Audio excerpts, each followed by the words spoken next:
네. 안녕하십니까. 강원국입니다.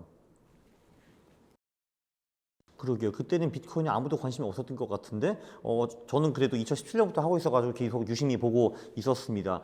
저 같은 경우는 일단 비트코인이 최저점을 찍은 다음에 거기서 한 2배 정도 상승했을 때가 좋은 매수 타이밍이라고 보고 있고요.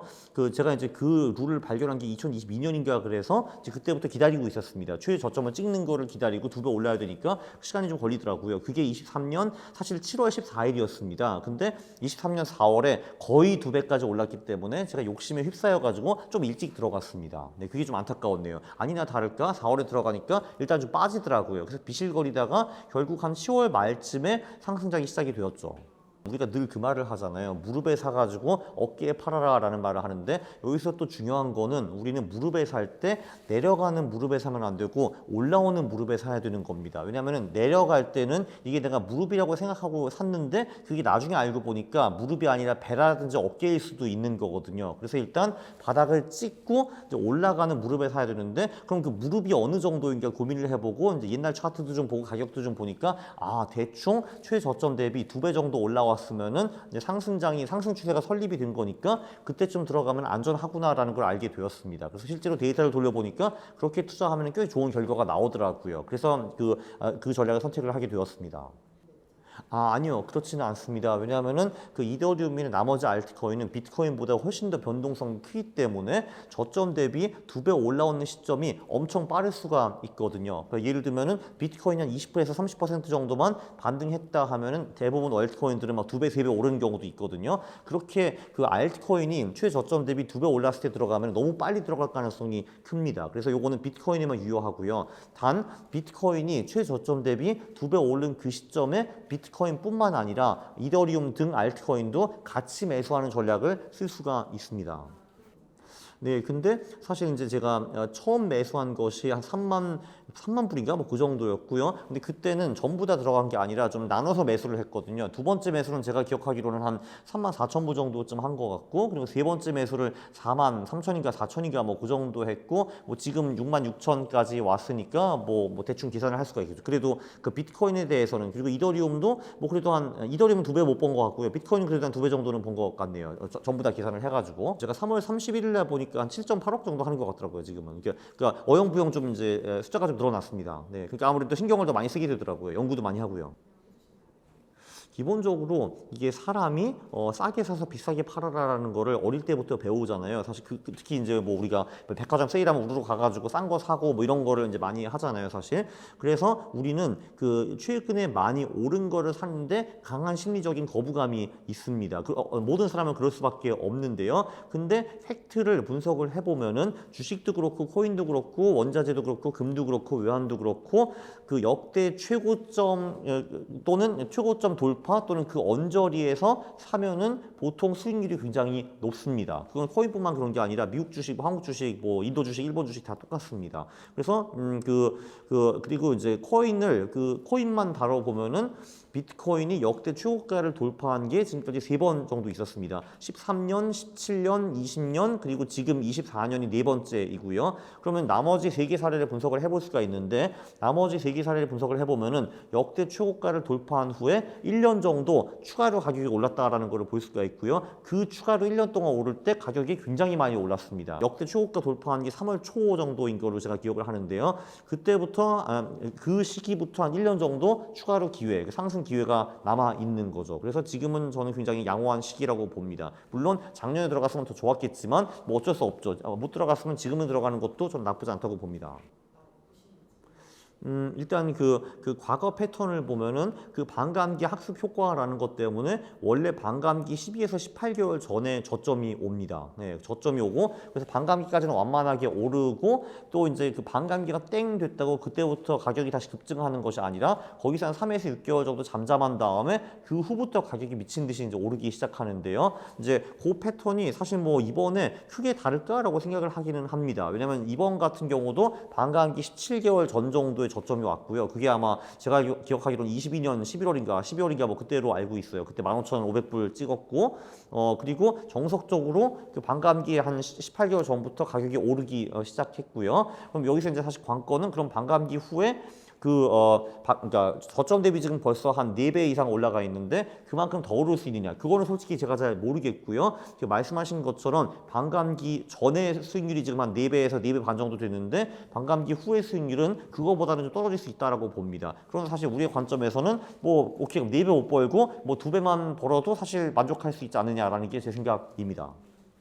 일단 제가 올해 1월인가 작년 12월인가 그 당시에 모든 전망치를 취합해봐가지고 중간값을 내봤는데 한 15만 불 정도로 나오더라고요. 그러니까 거기서는 어떤 분은 5만 불까지 간다라는 분도 계셨고 어떤 분은 50만 불까지 간다라고 하신 분들도 계셨어요. 천차만별이었는데 그 모든 사람들 중간값을 내보니까 한 15만 불 정도더라고요. 그리고 저도 솔직히 제 유튜브 채널에서 한번 설문조사를 해봤고 2만 명이 답변을 해주셨는데 거기는 평균이 17만 분 정도로 나왔고요. 그리고 좀 과거의 그 가격 패턴을 보면은 뭐 이런 게 있죠. 반감기 후에 1차 반감기 후에는 제가 알기로 뭐 거의 100배 오르고 2차 반감기 오면 30배 오르고 3차 반감기 후에는 7배 정도 올랐는데 계속 그 오르는 폭이 줄어들고 있다는 걸 볼 수가 있잖아요. 그래서 그 줄어드는 폭이 계속 이렇게 간다라고 가정했을 때는 한 20만 불까지 갈 수 있을 것 같고요. 그래서 제 생각에는 그 모든 걸 종합해 보면은 뭐 대충 한 2억까지 가는 것이 베이스 시나리오가 아닐까 싶습니다. 일단 그 베이스 시나리오라는 거는 한마디로 과거의 패턴이 얼추 미래에 되풀이될 때는 한 2억 정도까지 갈 거라는 것이 제 생각이고요. 근데 이번에는 그 2024년만 있는 그 이벤트가 있죠. 그게 바로 현물 ETF 승인인데요. 그러니까 미국의 현물 ETF를 승인했기 때문에 기관들이 비트코인을 매수하기가 굉장히 쉬워졌습니다. 근데 사실 이게 그 기관들이 운용하는 자금이 수십조 달러인데 사실 그 중에서 한 1% 정도를 비트코인에 투자한다라는 거는 크게 무리한 가정은 아니거든요. 사실 뭐 내 자산이 예를 들면 뭐 1억인데 100만 원을 비트코인 넣겠다라는 것이랑 똑같지 않습니까? 그러면 수십조의 1%는 수천억이라는 계산이 나오거든요. 그러면 그 돈이 만약에 비트코인 시장에 시간이 흘러서 들어오게 되면은 비트코인이 엄청나게 상승할 효과가 상승할 가능성이 있고요. 그리고 사실 ETF들을 누가 사는지 봤는데 뭐 미국이나 유럽의 그 부자들이 많이 산다라고 합니다. 왜냐면은 뭐 예를 들면 내가 3천억 부자라고 하면은 내가 막 바이낸스나 이런 데 계좌를 막 만들어 가지고 KYC 하면서 이렇게 셀피 찍고 뭐 이렇게 하면서 하면은 되게 좀 이제 없어 보이잖아요, 이게. 그래서 이제 품위 있는 부자들은 그런 거 하지 않습니다. 3천억, 5천억까지는 부자들은요. 근데 비트코인을 사고 싶기는 하거든요. 왜냐면은 그분들은 사실 누구보다도 이제 돈에 밝기 때문에 대충은 알 거거든요. 보통은 남을 시키거든요. 근데 야 우리 프라이빗 뱅커 야 비트코인 좀 사 이렇게 할 거거든요. 근데 그 프라이빗 뱅커가 지금까지 거의 사기가 좀 어려웠죠. 근데 ETF가 딱 있다 그러면은 그 프라이빗 뱅커가 네 해가지고 ETF를 살 수가 있거든요. 이런 식으로 상당히 많은 부호의 자금들이 들어오는 걸로 파악이 되고 있습니다. 미국도 그렇고 유럽도 그렇고요. 그래서 이제 요약을 하면은 ETF가 생겼기 때문에 기관들도 들어오기가 쉽고 그리고 돈이 많은 사람들도 들어오기가 쉬워졌다. 그래서 수요가 꽤 많이 늘어날 수가 있다라고 요약을 할 수가 있습니다. 그래서 이번에는 그 과거의 패턴보다 더 많이 오를 가능성도 존재한다라는 거죠. 물론 실제로 이렇게 될지는 시간이 흘러야 될 것 같습니다. 이게 사실 지금까지 큰 상승장이 비트코인에서 3번 있었습니다. 이번이 4번째 상승장인 것 같아요. 2013년에 한번 큰 상승장이 있었고 그 다음에 15년부터 17년에 한번 있었고 그리고 20년에서 21년 그리고 지금이 4번째 상승장이라고 볼 수가 있는데요. 과거 3번의 상승장을 바라보면은 상승장 내에 늘 조정장이 있었습니다. 왜냐하면 사실 주식도 그렇고 코인도 그렇고 막 이렇게 올라가지는 않잖아요. 이렇게 올라가다가 좀 떨어졌다가 올라가다가 떨어졌다 이걸 반복하지 않습니까?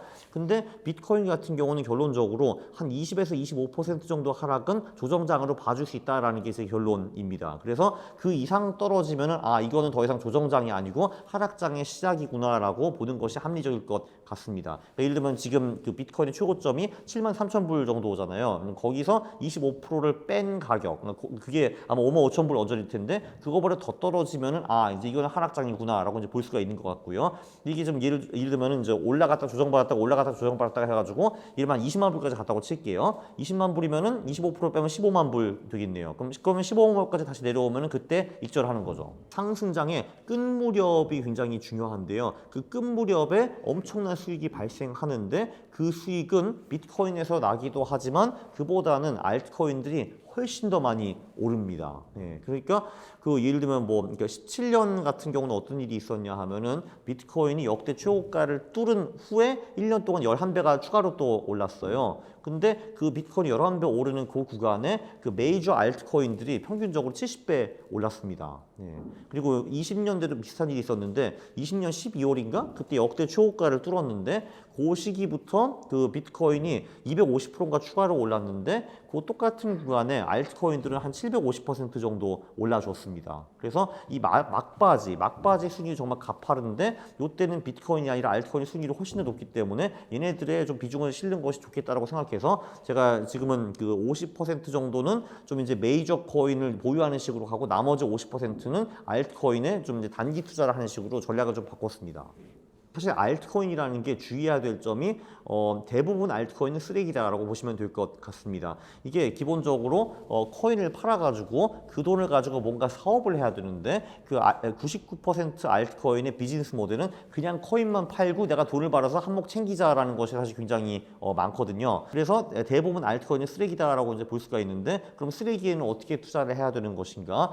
그냥 최근 일주일 동안에 급등한 알트코인이 들어가가지고 걔네들을 1에서 2주일 정도 보유를 하는 겁니다. 그리고 로테이션을 계속 도는 거예요. 네, 그 방법이 이제 가장 확실한 것 같고요. 근데 그렇게 하다 보면은 그래서 로테이션을 돌려고 딱 가봤는데 최근 일주일 동안 오른 코인이 아무것도 없어요. 그런 경우도 많이 나오거든요. 그럼 그 주는 그냥 쉬어가는 겁니다. 그래서 이제 하락장이 시작하면은 그 쉬어가는 구간들이 계속 생기거든요. 그래서 그때 자동으로 투자를 안 하게 됩니다. 그걸로 이제 비중을 줄일 수가 있는 거죠. 그래도 조금 길게 들어가고 싶으면은 이제 2위 코인이 이더리움이잖아요. 그러니까 비트코인이 1등이고 2등이 이더리움인데 다 그런 이유가 있는 거죠. 이제 어떻게 보면은 비트코인은 하나의 앱이라고 보시면 되고 이더리움은 앱스토어라고 이제 보시면 될 것 같거든요. 그 앱스토어 중에서 이더리움이 1등이고 그 앱스토어가 좀 후졌다고 거기에 도전하는 코인들이 있습니다. 이제 그 중에서 이제 가장 강력한 도전자를 보통 솔라나라고 이제 보고 있죠. 그래서 이제 이더리움, 솔라나 정도는 그래도 좀 장기적으로 가져갈 수 있다라고 저는 생각을 하고요. 그리고 또 하나의 코인은 BNB라고 있습니다. 이제 바이낸스라는 거래소에서 발행한 코인인데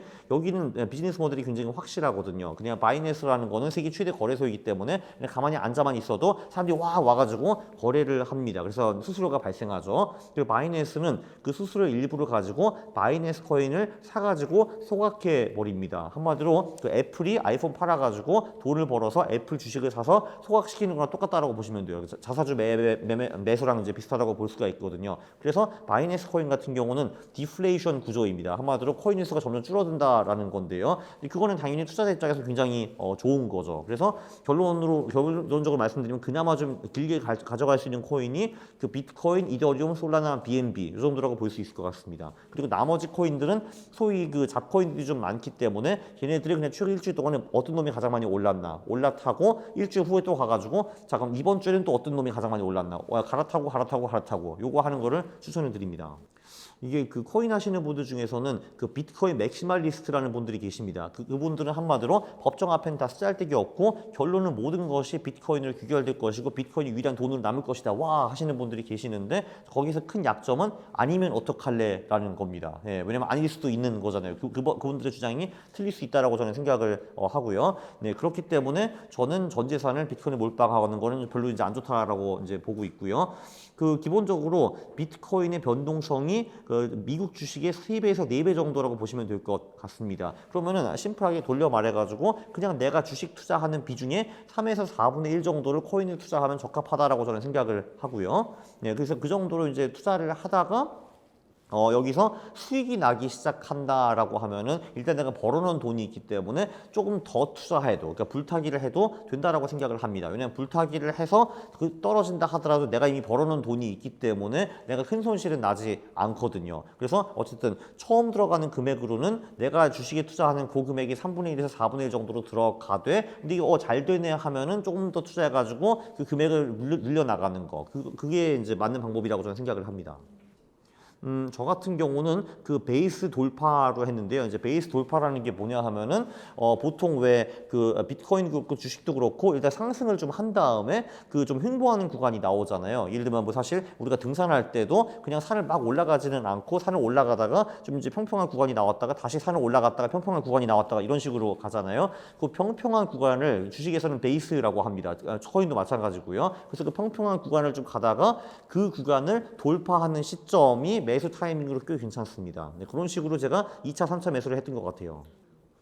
출구 전략은 조금 전에 말씀드린 그 방법이 나쁘지 않아요. 그냥 그 비트코인이 최고점 찍고 한 25% 정도 이제 빠졌을 때 그 모든 코인을 정리하는 것이 첫 번째 방법이고요. 그게 어떻게 보면 계량적인 방법이죠. 그거 쉬우니까요. 비트코인 올라갈 때 그 올라가는 거 기다렸다가 고점 되면 25% 빠지면 그때 나가는 거. 그건 사실 누구나 할 수 있는 방법이고요. 여기서 큰 단점은 위에 25%를 놓친다라는 겁니다. 그게 좀 이제 안타깝죠.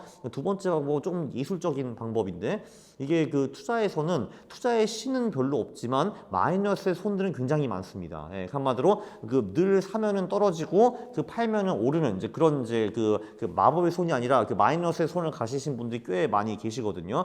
그런 사람들을 여러 명 친하게 지내다가 이제 그들이 그 이제 돈까지 빌려가지고 몰빵할 때 내가 빠져나오는 그 예술적인 전략이 하나 있습니다. 예, 그 두 개의 전략을 추천해드리고 싶네요.